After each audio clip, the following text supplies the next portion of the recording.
Back to News Center here on KTN News. Our big story today is the Independent Electoral and Boundary Commission's preparedness for the general election that is 83 days away. Yes, the countdown is on 8th of August. That is when the elections are set to be held. And we want to look at the timelines that have been set out by the Commission and look at how they've been able to meet them or otherwise. 8th of May, this is the date by which clearance supposed to have happened and confirmation. Oop, that has moved fast. Can we please have that back on? All right, of non-membership to a party, peak of applications form as well. So this date, of course, has already lapsed. Today is the 16th, so that was last week. So let's move on to the next board. All right, as we get to that, you have picking of symbol submission form, submitting a symbol on hard or a soft copy. Right? And you have the 10th of May, approval of the symbols, or symbols that will be used by the various parties as well as candidates. 13th of May, gazettement of the names and symbols of candidates, transmission of those names and symbols to IEBC officers. As we come closer to where we're at now, obtain forms for signatures of supporters as well. That is what must have happened by a few days ago. So this is 2 days out. Submission and verification of list of presidential candidate supporters. Now this should be 2,000 supporters that presidential candidates should have. The 22nd of May is training of law enforcement agencies. Of course, security a big part of any election, especially owing to some of those experiences we had in the past. We saw during the primaries, there are police officers deployed in the various polling stations. So 28th of May, nominations for presidential elections and nominations for Senate elections. This to be presented to the Independent Electoral and Boundaries Commission. Lodging and settlement of disputes arising from nominations. Remember, these are exercises that tend to elicit quite a number of disputes, and we've seen some of those play out. But also just to have a look at the process that's currently ongoing, that of verification of the voters' register. There are 10,000 gadgets that the IEBC has put out. That's the Kenya Integrated Election Management System gadgets, 10,000 in number, alongside trained staff, according to the statement from the IEBC. Voter education, sensitization of voters, educating them on the importance of participating in this particular exercise, that is voting. And the use of SMS, they've said in their website and social media, and this is to enhance that engagement and interaction with Kenyans ahead of the elections. One of the other things that's on their timeline is a national conference later on, and that is themed working together towards credible and peaceful general elections that will be held at the KICC. So there's a number of events that are still slated to come up, and of course there's that verification, as I mentioned there, of the voters register, where you're expected to go out and find out if the details were captured correctly ahead of the elections. And so joining me in studio to talk more about this is Rasi Masudi. He is the Director of Voter Education, the Independent Electoral and Boundaries Commission. Thank you, Masudi, for joining us here on News Center.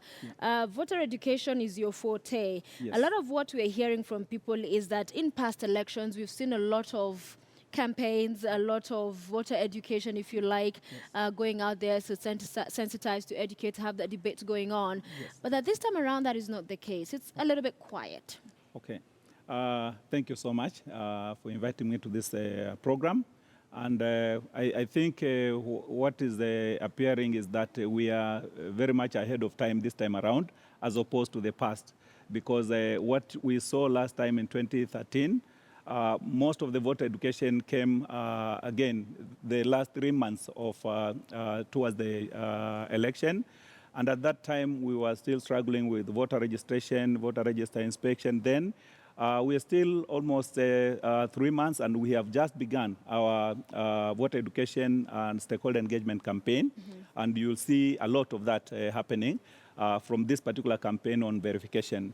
So I am grateful that you have shared the timelines that we have. You can see they are very, very close timelines. But I think the Commission is prepared to deliver on its timelines. We have come from afar for the last 1 year, meeting each strategic timeline. And right now, I think the key thing that we really want to mobilize voters to do is to really participate in the verification of the register of voters, because it's a very critical step in ensuring participation in the general election. Just to mention that in the past, we were actually inspecting the register, that is just confirming that you are in the register, maybe by name and the polling station. But this time around, as a result of the review of the law, it is important that a voter goes out to the station where they're going to vote to verify their presence in the register, but more so, verify the presence of their biometric details. That is your fingerprint and also your face, your facial features. This is important because during the coming election, voters will be identified by their biometric features.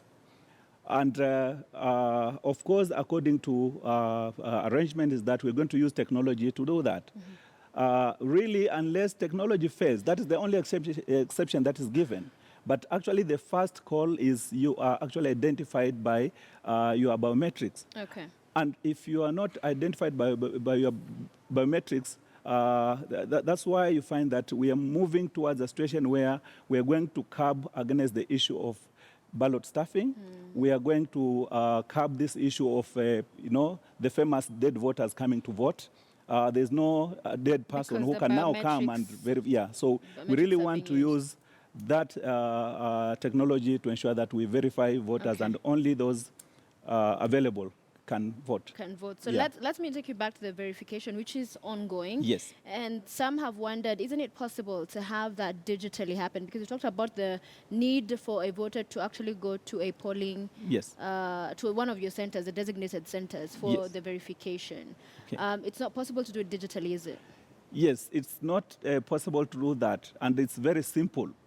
We are doing, as I said, it's not inspection or confirmation of your details in the register. It is verification of your biometric details. And biometric details means you take there your fingers. You must be physically present in order for you to place your fingers on the KIMS kit. Then it will pop up and show your biometric, your details. It will show your photo. It will show your name. It will show your polling station, and will also show the centers that you want to, your ID. So those 4 items will be shown once you put your fingers there. If you don't turn up, basically you can actually confirm, and this will come much later, the confirmation of where you're going to vote and your name, you're in the register. But suppose your biometrics are not there. That is why we are calling upon every voter to physically go and verify. And it's a very simple and very fast process of verifying. Actually, from most of the people who have gone there, it takes less than 2 minutes, because it's just going there with your ID. Once you get to your, you give your ID to the verification clerk, they will actually check and actually allow you to put your fingers on the kit. Okay, so where do you go for verification? You go to verify your biometric details at the polling station that you chose to vote. Okay. When people are being registered, they indicated which polling station or which polling station they were going to vote. So you go to that polling station. However, because we don't have adequate kits, as you mentioned, we have 10,000 votes, 10,000 kits. We have worked across the numbers of registered voters and the areas of our wards, and allocated kits according to those 2 factors. And we have allocated our officers those kits. They have prepared what you call KIMS kit distribution schedule. That means that if you have like 20 primary schools or rather registration or polling stations in a ward, and they have, let's say, 10 kits, they'll prepare a schedule to indicate when this kit will be in a particular polling station. But how does one know when it will be in their polling station?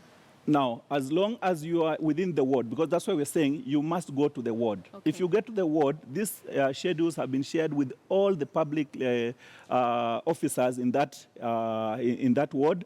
They have been shared at the polling stations, all of them, not necessarily where they will be. So in every, let's say the example I gave, if you have 12 polling stations, those particular, and most of them are primary schools. So the head teachers and those schools will have those schedules.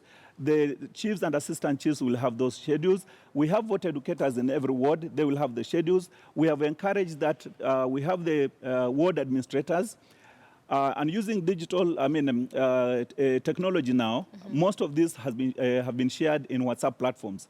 So many people will know. In every village, when you go to that place, even a youth person will tell you, this kid is in a particular place this day. Yeah. But you must go to the ward. So as Director of Voter Education, yes, and there are a lot of people, we've seen even during the primaries, I witnessed some people had several issues in as far as voting is concerned. And the issues sometimes we say play out even on voting day. So voter education, how is it you're seeking to roll it out? What is it you will be doing?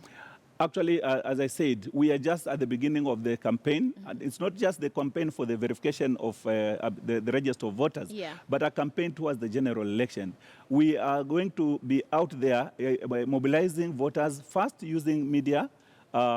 Media plays a critical role in sensitizing voters and sometimes engaging in terms of voter education. So we will be very, very active in TV programs, in radio programs, and particularly the vernacular radio stations, so that we can reach as many Kenyans as possible.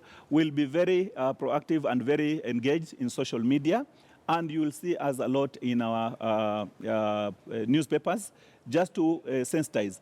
But that is at level of sensitization.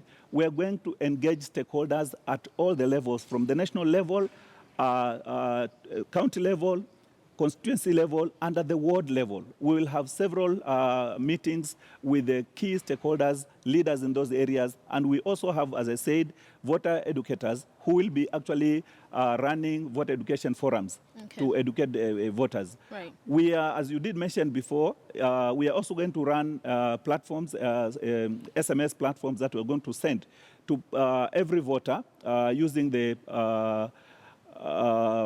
mobile networks, so that at the end of the day, every Kenyan can actually get a message to encourage that person either to go out and verify or go out and vote. So in terms of election preparedness in general, from where you sit, what would you say is the biggest challenge you're facing? Because some people are looking at this, it's a huge election, stakes are high.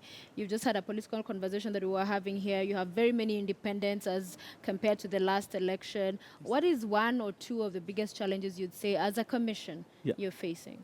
I think generally we have tried our best. The one thing that you saw the last time is that we lost a little bit of time when we had this political issue around the transition of our commissioners. So we lost some time there, where currently as we speak, we could be very, very far in terms of implementing some of these activities that we had planned.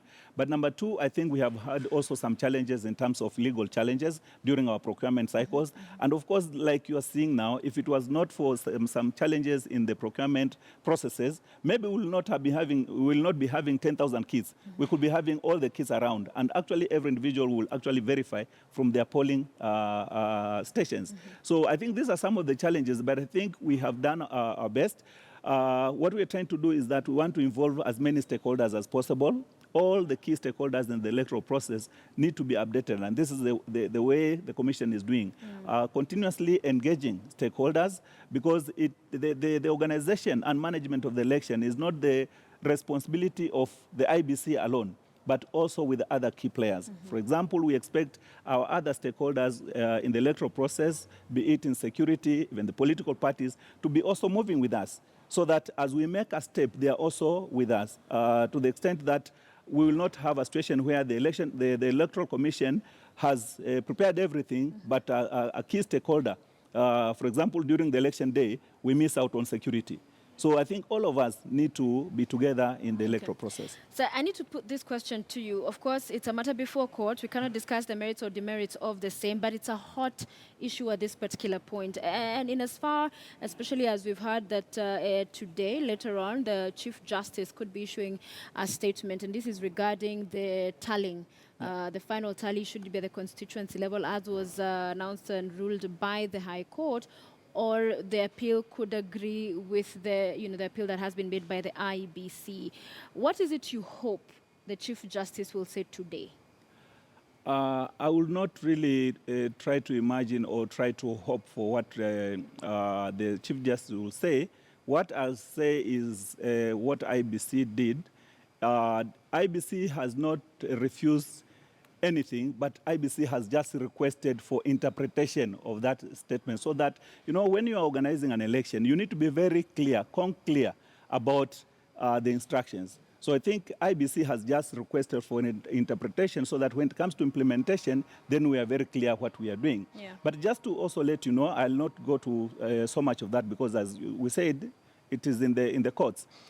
I think the issue is there is what you call declaration of results and there is announcement of results. What happens whenever you have an elective position being contested for, there is only one returning officer for that particular elective position.